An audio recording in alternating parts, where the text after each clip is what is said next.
A legend takes a final bow. I'm Jeff Stein with today's Iowa Politics Report.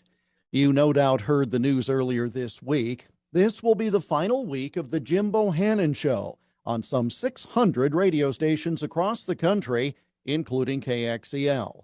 Mr. Bohannon was away from the show for about 4 months earlier this year to deal with health issues.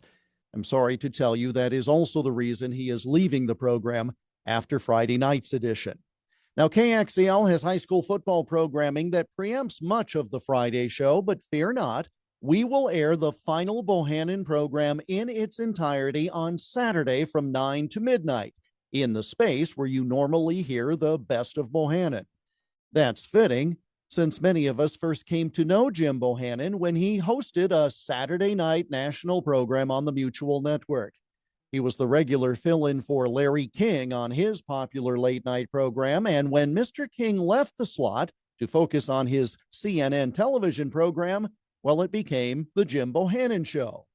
That's tough duty, taking over from a Radio Hall of Fame broadcaster, but over his 27-year run as a weeknight, late-night radio host, Jim Bohannon became a Radio Hall of Famer in his own right, and rightly so. I first met Mr. Bohannon 21 years ago when he came to speak at a convention of a journalism group I was running at the time.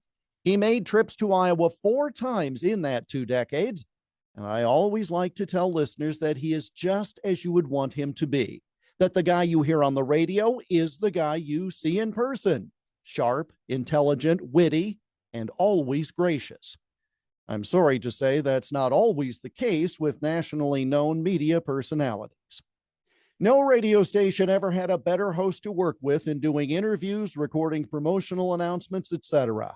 I even put him behind the wheel of the old KXEL van for social media purposes, and he loved every bit of it. He has been kind enough to have me as a guest on his program several times, often tied to the Iowa caucuses.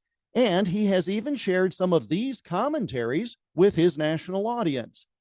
He won't share this one, though, because it's about him and he's far too humble. I have more to say on the topic tomorrow. He won't share that one on his show either.